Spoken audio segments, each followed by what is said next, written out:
Bismillahirrahmanirrahim.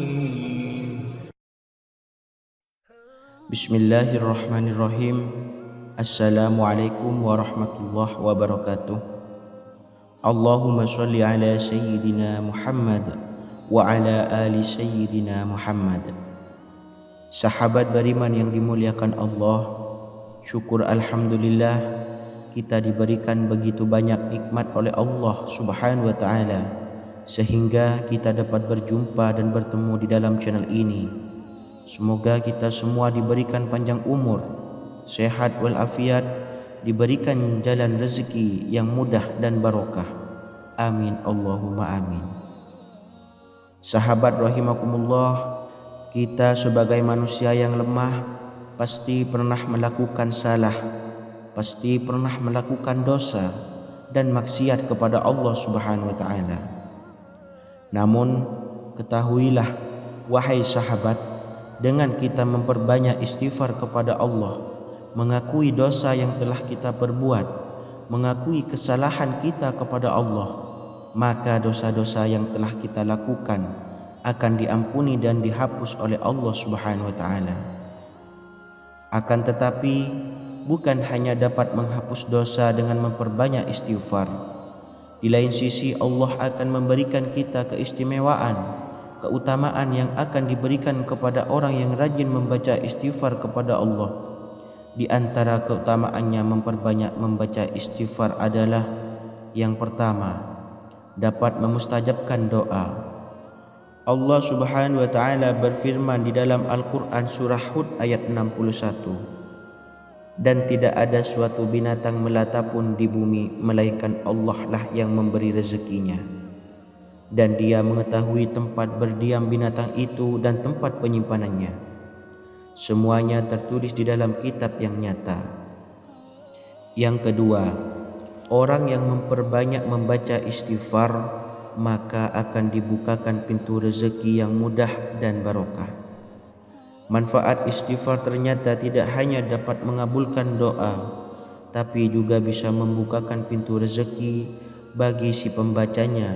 Dalam hal ini Allah Subhanahu wa taala berfirman di dalam Quran surah Nuh ayat 10 sampai 12 yang artinya, maka aku berkata kepada mereka, mohonlah ampunan kepada Tuhanmu, sungguh Dia Maha Pengampun. Niscaya Dia akan menurunkan hujan yang lebat dari langit kepadamu, dan Dia memperbanyak harta dan anak-anakmu, dan mengadakan kebun-kebun untukmu, dan mengadakan sungai-sungai untukmu.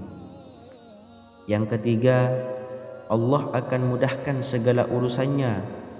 Nabi Muhammad SAW bersabda dan menjelaskan kepada kita bahwa di antara manfaat membaca istighfar dapat memberikan jalan keluar dari setiap kesedihan. Dan tidak hanya itu, manfaat istighfar juga dapat melapangkan setiap kesempitan yang dialami seorang muslim. Nabi SAW bersabda, barang siapa memperbanyak membaca istighfar, niscaya Allah akan memberikan jalan keluar bagi setiap kesedihannya, kelapangan untuk kesempitannya, dan rezeki dari arah yang tidak disangka-sangka. Hadis riwayat Ahmad dan Ibnu Abbas. Yang keempat, Allah Subhanahu wa taala akan memberikan kepada orang yang memperbanyak membaca istighfar kebaikan di dunia. Rutin membaca kalimat istighfar dengan niat tulus dan ikhlas karena Allah juga bisa mendapatkan ganjaran berupa kebaikan di atas dunia.